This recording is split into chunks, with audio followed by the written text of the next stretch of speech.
My name is Julita Vassileva. I'm Bulgarian. I grew up in Sofia and studied mathematics. Did all of my degrees, my master's and my PhD in the University of Sofia. And then I left to Germany, Munich, where I worked for 5 years before leaving to Canada. And I've been now in Canada for 11 years. I'm currently professor at the computer science department, and I'm enjoying short but warm summer. Today is my birthday, by the way. So after all of this introduction, let's start. I hold a chair for women in computer science in science and engineering since 2005. And the mission of this chair is to promote science to girls, to encourage women in their careers, to support women, to help build women's networks. And half of my time I dedicate on the chair. The other half, of course, is on my research. I've worked in many different areas. My PhD was in the area of AI and education. My work afterwards kind of spread into the area of user modeling, multi-agent systems, and right now I'm very interested in online communities, and specifically about what motivates people to participate in such communities, and how do we build incentives in the software to make people be active and contribute. With this introduction, I'll move forward to give you a brief picture of the statistics of women's participation in science and engineering in Canada. As you can see here, we have the red bar representing all disciplines, the percentage of women in all disciplines, and blue bar representing the percentage of women in science and engineering at the bachelor level, undergrad degree, master's level, which is in Canada considered graduate degree, and then PhD and faculty. We see a trend of declining percentage of women as the higher you grow into degrees of education, and generally lower percentages of women in science and engineering disciplines.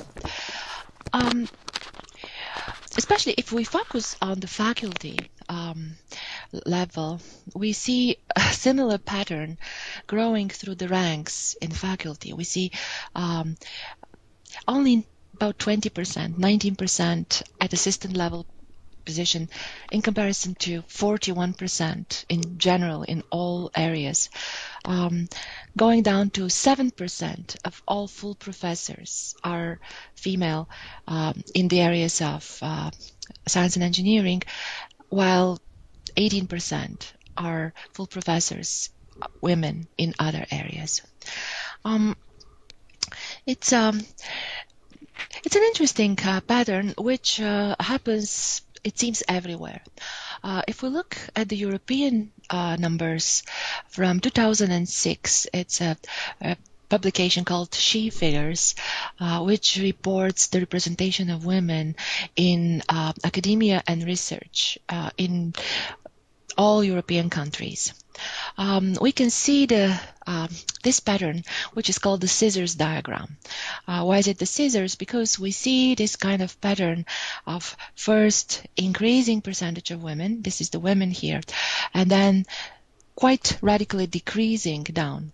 So we have here undergraduate students and graduated undergrad students, graduate students, so these are probably master level and graduated master level students.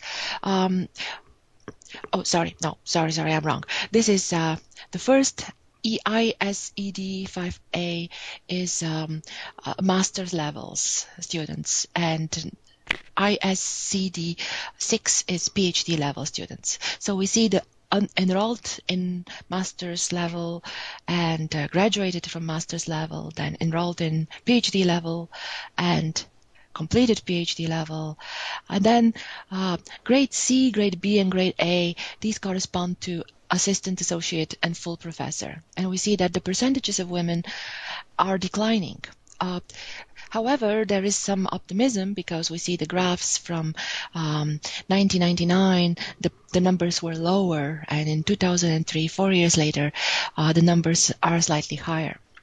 So symmetrically, the graphs for men are somewhat declining, the percentage, but nevertheless, 91% of full professors in Europe are men.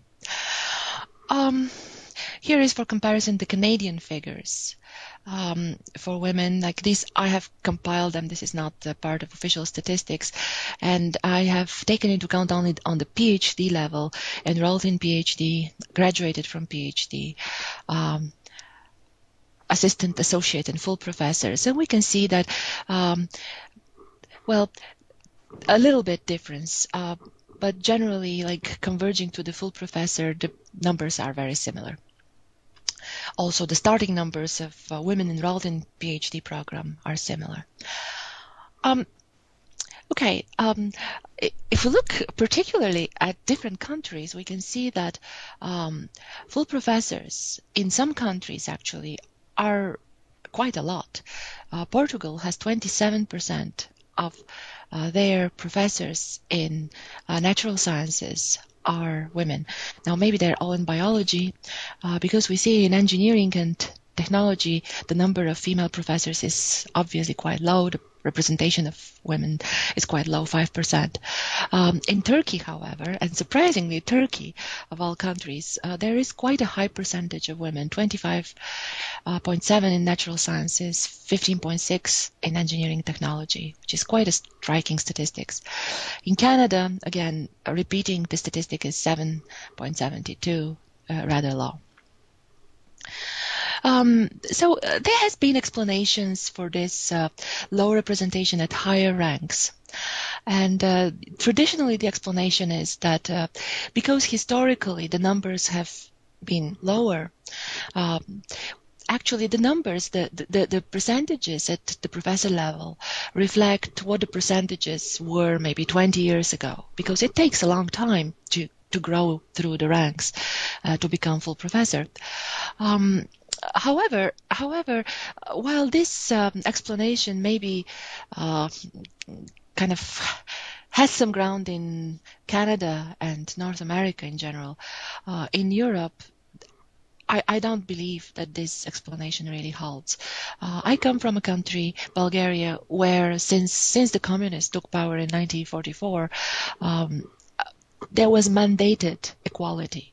So there were 50% women in university, PhD students, and at junior ranks, it was nearly 50-50, men and women. Still, if you look in Bulgaria, even in the communist time, the females at full professor level, you could count them on your hands. There were very, very, very few. And this was not only in science and engineering. It was also in humanities, interestingly. So it seems that the higher you climb in the hierarchy, the thinner the air gets. So I believe there are other